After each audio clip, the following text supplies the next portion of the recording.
is Shannon, and this is my YouTube channel, Whisky and Wool, Knitter's Life series. I am coming to you today from my home, northern New Jersey, where I work, live, and craft.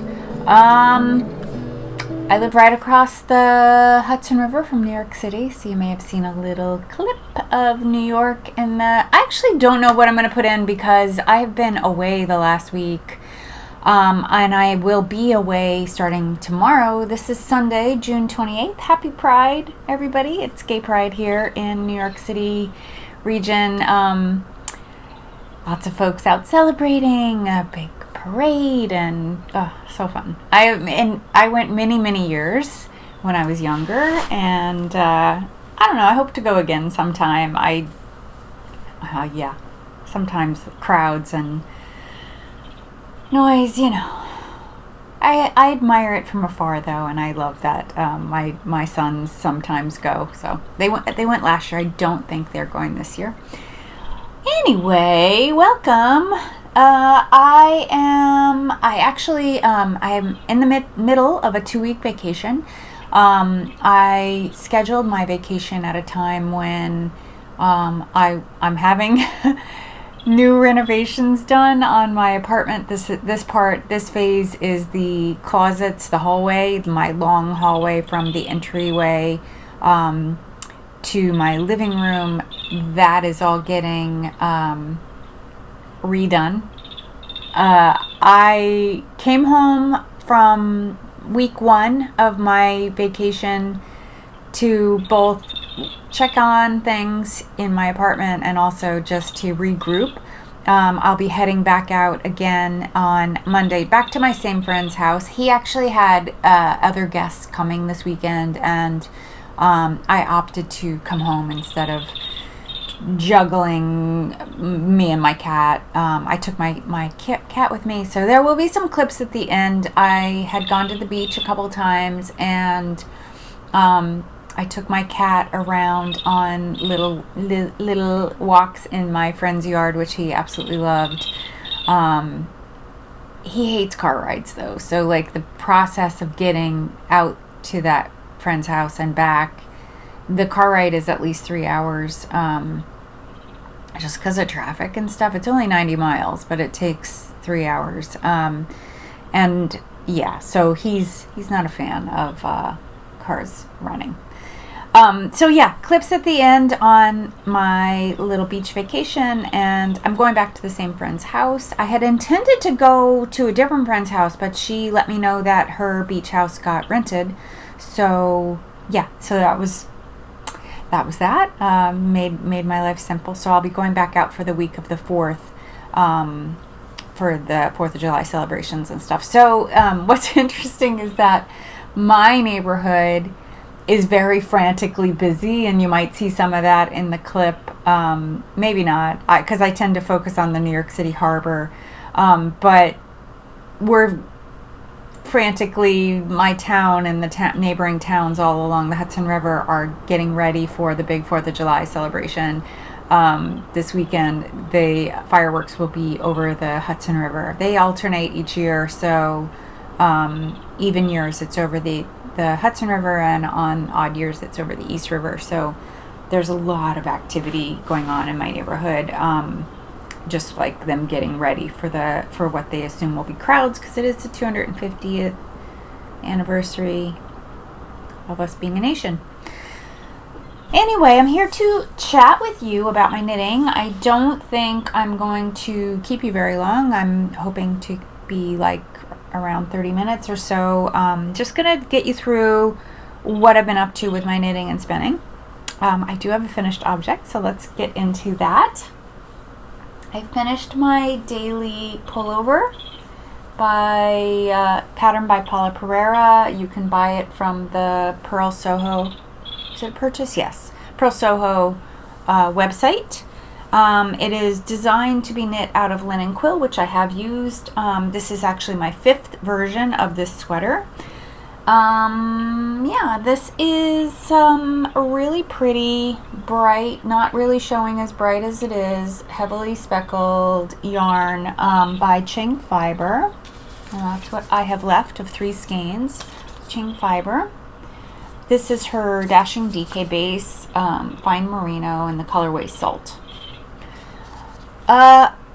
This yarn is so drapey. I haven't knit with superwash in quite some time. Superwash yarn. It is a superwash merino, fine merino. But you could see like how that collar is not standing up at all. It just is flopping over. And yeah, the whole thing is super, super drapey. This is great for this. My intention was just to make a nice transition summer weight sweater. And I really think this nailed it. I wore it already a couple times while I was away. I actually didn't block it. I brought soak with me. I did not bring blocking mats, and I just didn't want to fool with trying to find a basin and stuff to block it. So I brought it home, and once I knew I was coming home, I brought it home and blocked it. I'll put a picture of me wearing it. It'll probably just be over. I actually have my running pants on. I'm going to go running after this, after I'm done recording. It's early morning. I'm still drinking my coffee. What's left of it. It's a little cold now, but anyway. Yeah, so this is a super easy, all stockinette, one might even say boring kind of knit. But I freaking loved having I really love having a mindless knit that I don't have to look at on my needles. So this has been a real pleasure, and I'm in a moment where I'll show you. I'll talk to you about that in a sec. But yeah, great, easy to wear. Again, I've made 5 of them. I've made one in linen quill. I made one in 100% linen. I made one in the Sari held double with a lace weight. And I made another superwash one out of yarn by Spun Right Round. But the color choices that I made, I chose black, which I love wearing black. I'm just wearing a black linen t-shirt today because it's super warm out. We're going to have 98 degrees in a couple days, whereas we're heading like each day that it's going up a couple. I think right now it's around 80 degrees out. So yes, quite warm. All right, moving on. Show you my Midsummer by designer name on screen, Dutch designer, Maaike Van Geijn, I think is Geijn, maybe. Anyway, I've made quite a lot of progress. I actually finished the bottom. I think when I last showed you, was I still on the color work? I think I was still on the color work. I have not done the duplicate stitching yet on the color work. I did block the yoke because I was curious how a lot of people who made the pattern had trouble with the rippling, like bumpy, lumpy color work. I did go up 1 needle size to do the color work because you're mostly running 3 colors. Yeah, I think through the whole thing you're holding two contrast colors with the main color, so it's 3 yarns, which can just make for tighter color work. So I never go up a needle size because I'm a loose knitter, so it really doesn't seem to make a difference for me. But I did for this particular one, and I'm glad I did. At first I was like, how does this even work? Like I've just made bigger stitches, but it's still bumpy, lumpy, but it actually blocked out really beautifully. Yeah, and I am looking forward to seeing what it looks like when I add those there's 2 other colors that get added, some additional flowers that get added like above and below this band of, these are actually a pale pink color, so I'll be using a hot coral color for my 4th flower color, and then you also do yellow. I'll do yellow centers for each of the flowers. Yeah, mindless knit now. I'm loving it. And this is my knowing that I just have the sleeves left, and there is a bit of like 7 or 8 rows of where you do like just one single row of the flowers on the sleeve. So there is that coming up. Oh, I better remember to bring a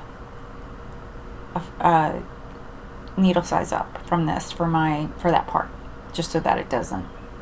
And then you do duplicate stitching, so you'll end up with 2 colors of flowers on the bands. I know some knitters did not do the duplicate stitching, they just left it as is, but I really want to do it because I really think it's going to add a little something extra to it. Plus, I'm looking forward to like bringing some of the pattern from this band to break it so that there'll be some flowers sprinkling up in here and make it a little like kind of asymmetrical, instead of being so symmetrically circular like this. Although this is really pretty. I really love the way this came out. I mean, it's always a bit of a crapshoot when you're planning colors. I did not swatch with my colors. I just swatched the yarn and figured it out from there. So I wasn't, you know, it looked good. They all look good laying next to each other, so I thought it would work out, but I wasn't sure. I'm really happy. You can actually see my blocking line. You see it right there? Where the blocked, not blocked.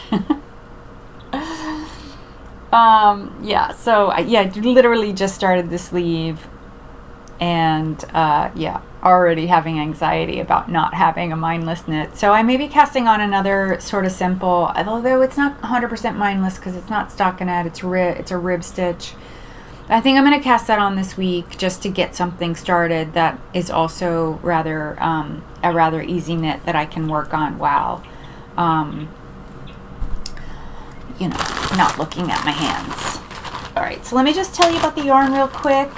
Here's the other color of flowers. This is Floral Morganite by La Bien Aimée. Should be very familiar if you know her line. So that'll be the 4th color. I think that'll be really great. The turquoise is a sweater. It's part of a sweater's quantity, although each of these colors here, they use less than 100 yards. I think it's actually somewhere around 50 yards. So this is by Country Wool. It's a company that's out of business. It's a superwash or non-superwash merino, if I'm not mistaken. I don't have the tag. This is absolutely a non-superwash merino. This is by Simple Hill Farms. This is the colorway Rose Quartz. You can really see, not next to the green and the other bright colors, that this is really like a beautiful peachy pink. I also purchased this for another sweater. My red is by Qing Fibre. This is a superwash color, and my green is by I don't know who. It was just in my minis jar, just a deep dark green that I used for the leaves. And then this will be the yellow center. This is by the Gray Sheep Company. A non-superwash. So I have 2 superwash yarns. All the rest are non-superwash. And my main color. Do I have the tag? Yes. My main color is by Sonder Yarns. It is the Fleece and Flax. 75% BFL, 25% linen. I love this yarn so much. It is so nice. I have a sweater knit out of this. This colorway is Staycation, which is kind of funny because I'm home and I'm on vacation, but it's not. I'm actually about to leave again. So, and I'm doing really great with yardage. Like this is only my 2nd skein, and I think I started it somewhere about maybe a couple inches from the bottom. So I got pretty far with right here. Started it right here. Unusual for me.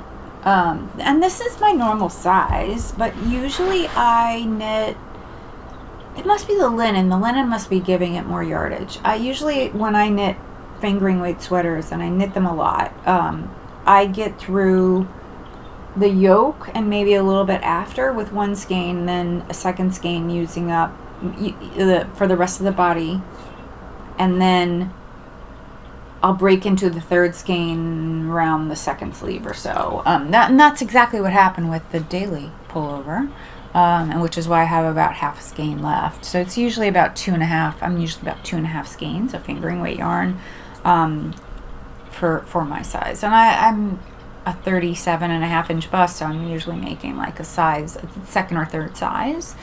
So it's not like I'm making the tiniest. It's so annoying, right? When you watch like a video podcast of someone who's really small and they're just whizzing through sweater after sweater, and you're just like, yeah, because you're little. You're little. Those are tiny sweaters. Like one of my daughter-in-laws is small, and she's just extra small, size extra small. Knitting things for her is a dream because things go so fast. So yeah, those are my yarns. That's my plan. It's coming along. I really love it. I did not have trouble with the bubbling that some folks did. The designer had written a comment on someone's page to tell them to go up 2 needle sizes when they were struggling with the bubbling factor. So you can try that. If you're a more average or tighter knitter, you may want to go up 2 needle sizes for color work to avoid that bubbling. Oh, and I used a wooden spoon to beat the color work down when it was wet. So that's a really handy process. Like I find, like, you use the back side of a wooden spoon where it's like cupped, so you have this like really pointed small area that's hitting your, you just kind of tap it, beat it with a wooden spoon. My poor neighbors downstairs, I try to do it when I know they're not there. And just, beat it. If I put it on a table, they probably wouldn't hear. So that would be another method. All right.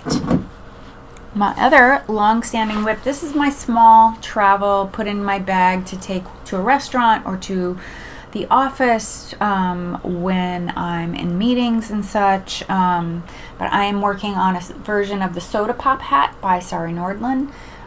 It is a 2x2 rib knit, top-down beanie that you can make single brim, double brim, or triple brim. This one is for one of my sons. He loves colors, shades of blue, especially, so I thought he would really like this. But the yarn I'm making it with is a gradient, so I finally made it to the yellow. This I will knit until it's about, I think it's 17 inches, and I have about 8 inches right now, so I have another 9 inches to go, so I guess I'm around halfway done. And I just made it to the yellow. It's still got a little bit of that, it's a little dirty yellow because it's got a little bit of the blue fiber in it. This is handspun, Corriedale. I don't know if I'll make it to those rusts. I'll make it to some of it. I don't know if I'll make it all the way to the end where it's quite dark, but I thought that would be really a fun hat for him to wear. And he has a pretty big head, so I'm making the large version so you can see it's quite wide. And yeah, it's just been real fun. I was glad to finally, because knitting that blue just felt like a whole big, even though I can see the fade now, it just felt like a whole lot of blue, a whole lot of same, and I was like, where is the yellow? When am I going to get to the yellow? And the yellow is going to go quite fast. I can see there's not a lot on there, and then I'll be into the rusty oranges, so we'll see how that goes. But yeah, that's been moving along and very pleasurable to knit. And last, told you about the yarn, told you about the pattern. Last, I have my challenge project that I literally knit maybe 3 or 4 rows of, and then I'm done. Well, I try to do even rows. So I am making a version of the Sugar Pop vest by is that Sugar Sweet vest by Nancy Marchant. Nancy Marchant. The Brioche Queen. So I talked about this a little bit in my Cast On With Me. So this is from my latest Cast On With Me. I am making a version of it that I saw that she posted on Instagram, but she has not made a pattern. I suspect she's going to be working on a book, using this woven technique that you see in the picture for the Sugar Sweet vest. So here is my version. This is where I'm at so far. This is knit in pieces. It is bottom up. You can see all the bobbins. I have not done intarsia since the 80s. Aside from one, I did an intarsia in the round a couple years ago, which was not this. It was not this bobbin situation that you're seeing here.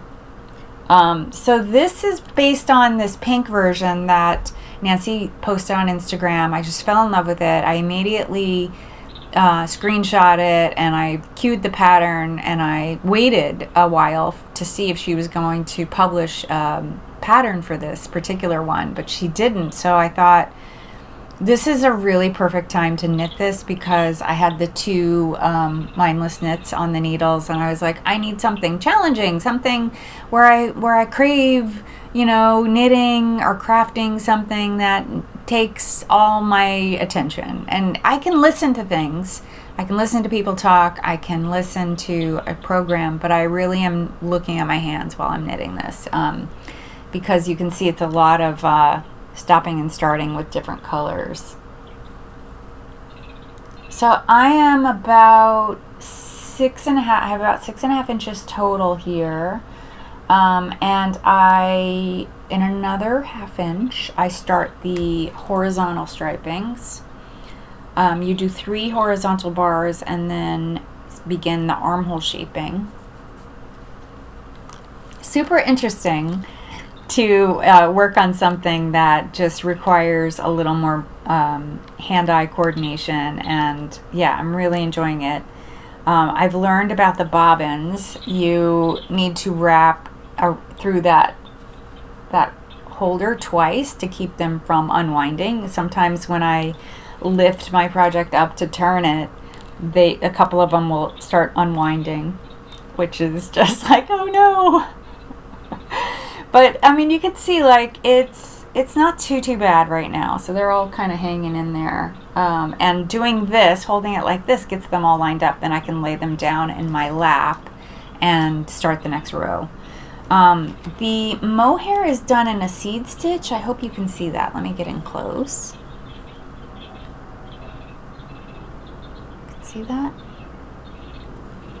It's really cool. Like, what a great idea, Nancy. Like, it stabilized the fabric, so it makes the fabric, like, mohair is notoriously drapey and just has no body, but this stitch gives it body and structure. So it's really pretty genius.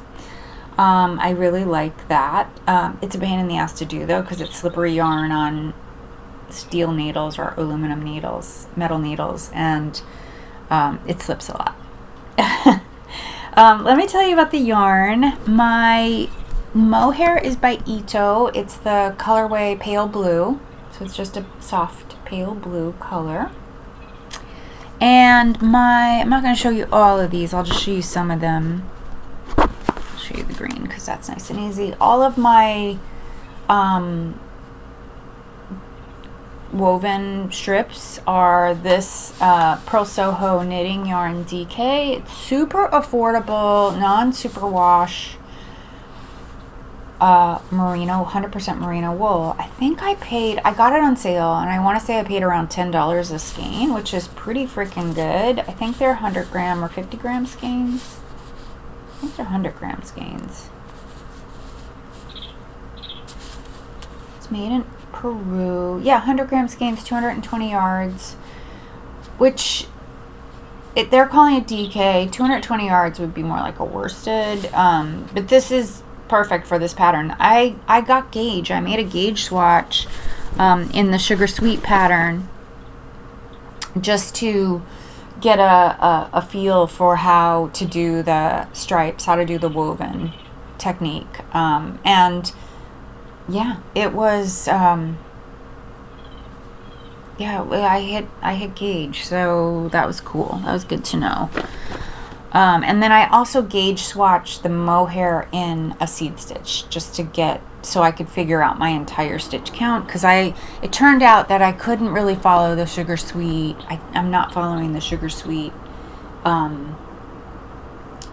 stitch count and stuff for the front and back, because it would have been off, because that is covered with the weaving, where this is very concentrated just in the center.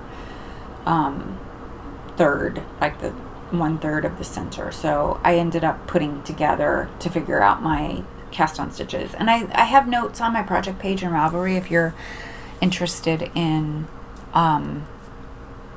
duplicating what I'm doing with your own palette or whatever, or if you wait long enough, I think Nancy will have a book soon with the pattern, and she's teaching classes as well in various yarn shops around.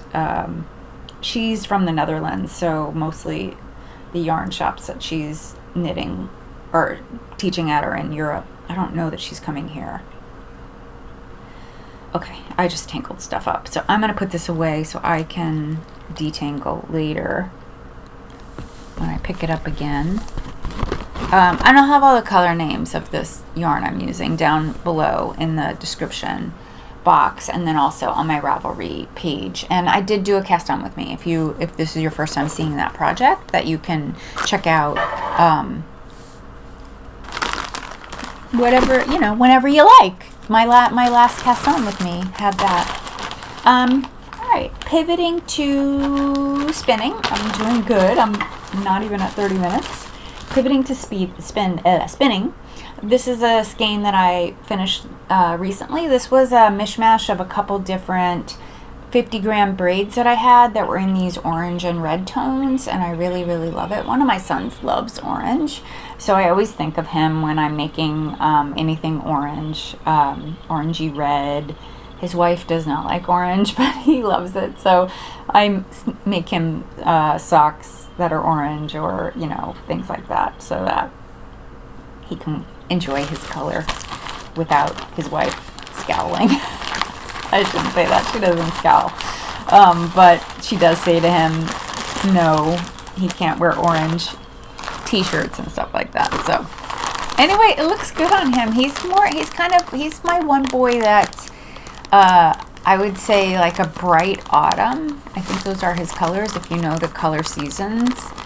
He's got, he's warm toned. He's definitely on the warm side of the spectrum.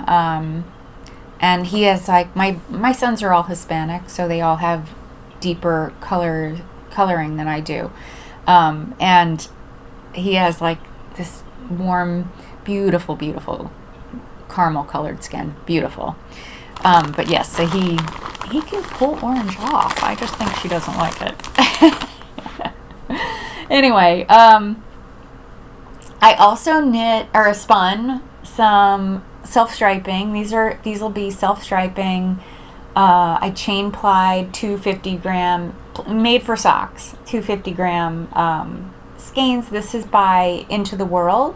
Oh, the orange was Rambouillet. I think it was Rambouillet, like 2 Rambouillet braids that were from Green Goat Ranch. These are from Into the World.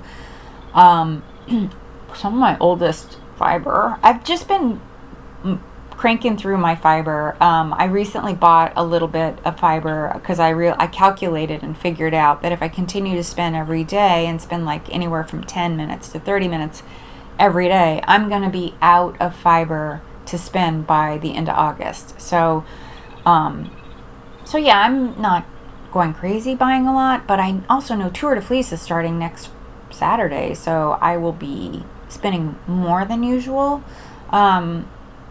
Yeah, so I bought a little bit. Anyway, these are Into the World Shetland silk blend. So silk, one of nature's natural nylons, and they will self-stripe. And the daughter-in-law that's married to this son loves these colors, so these may be destined to be socks for her. Yeah, beautiful Shetland silk, and you can kind of see the way it'll stripe, I guess. I just spun them end to end the way that the company had set them up. So the colorway name is Unobtainium. I'm sorry you're not getting that focused. And I purchased this in, it's 30% silk. Wow, it's a lot of silk. 4-ounce braid. I purchased this purchased it in 2020. It must have been a virtual Rhinebeck, but I thought I picked this up. I thought I remembered.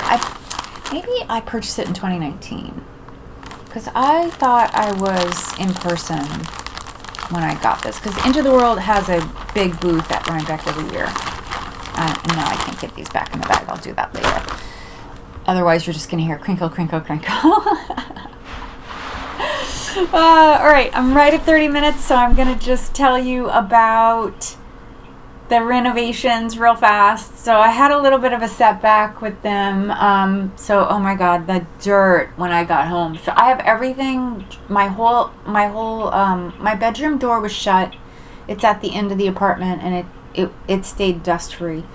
And I draped all my furniture in plastic, but I didn't drape my entire living room, and I did not drape my kitchen or my bathroom, because I figured the guys, one of the things that the guys are doing this time around, part of that hallway renovation, they're putting in really big closet doors, French door style closet doors. One of the closets was cedar lined in 1930 and needed to be gutted.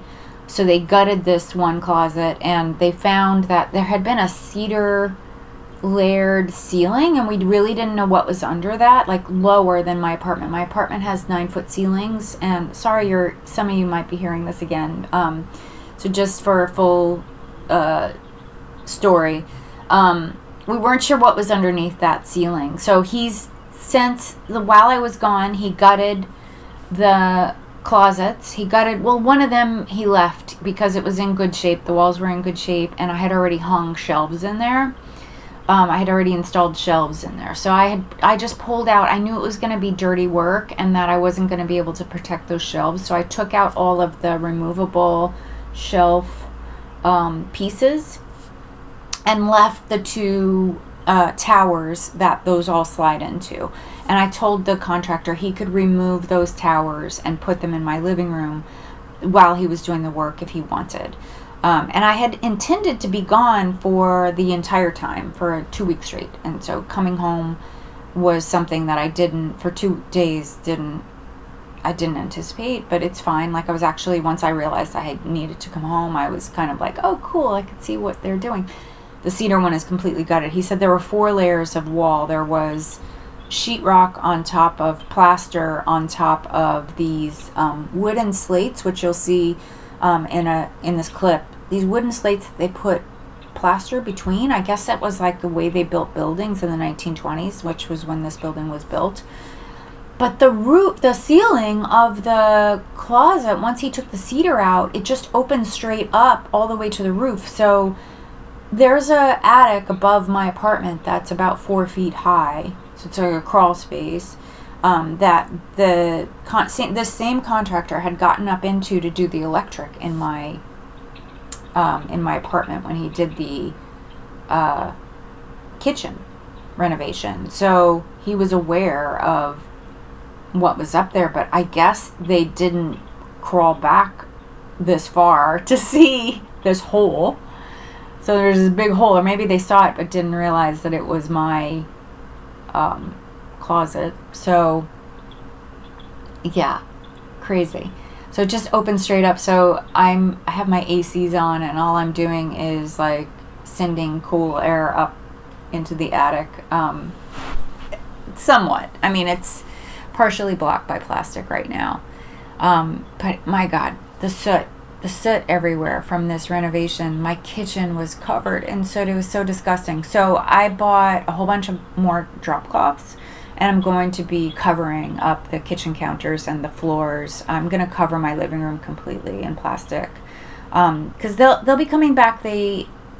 This week, that when I'm gone, they're coming on Monday through however long it takes them to do the sheetrock. And sheetrocking and taping is also a dirty, dusty work. At least it won't be black, though. It's going to be like gray, white. So it was like black. So I ended up like spending 2 hours vacuuming with my vacuum out, just cleaning everything. And I can actually see, I didn't undrape where I put all the stuff that had been in the closet, like one half of my living room, where I normally sit. So I normally sit on the other side in front of my yarn cabinet. So I like draped everything, my yarn cabinet and all the things from storage were all completely draped, and I can see that there's soot on the plastic that's still over there. So I'm trying really hard not to move it, not to shake that soot loose. but thank God, like I covered up a lot of the art and stuff in my living room as well. But I'm going to do a better job when I leave this time. I'm just going to cover everything because I just don't, it was a big job to clean everything. And I'm pretty sure like my bathroom, which I can't cover at all, but I'm going to take everything out of there. I'm going to take everything soft and all of anything that has a horizontal surface out of the bathroom because it was so gross, so gross. I'm going to have to wash those walls when they're done because they're just going to be, there's going to be remnants of dust on it. There's just no way. So it's fine. Like, it's part of the cost, I guess, of doing this type of work in this type of small space. But I think covering everything in plastic will work, and I'm grateful that when I get back, the dirty work will be pretty much done. I mean, there'll be a little bit of drilling and things like that'll create sawdust that they have to do. So I had a little bit of a setback. My door manufacturer, I found this great little door company not far from where I live, and they were shipping my doors down from their factory, which I think is in upstate New York, to the offices, the warehouse in Jersey. And something happened. The shipment, the container that the shipping container that the doors were in, it wasn't just my order, but many people's orders, I guess, were, we had a big storm, and I guess water got in, and it ruined the whole shipment. So now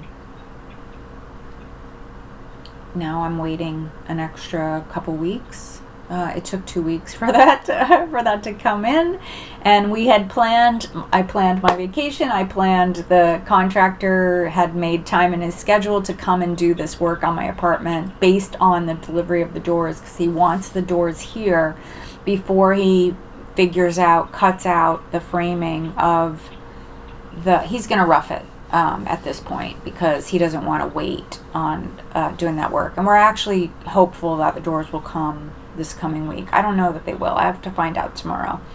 But yeah, so the doors have to be remade. And so he hasn't been able to, obviously he doesn't, with his workers here and with me then sharing space with his workers, he doesn't want to take the bathroom door down until the door is here, the new door is here, so he can like do all of that in one day, and he's not preventing me from using the bathroom because his workers are here working. Although I think once he does the sheetrock in the hallway, and if he will cut the living room opening open, which I think he's planning to do because he hasn't done that yet, I think that's the majority of the work. After that, it's just setting the doors, and I don't think that'll take long. I think that it's a day's work or 2 days work at the most. And then after that, I can start, and they'll paint. I guess that's another day, painting.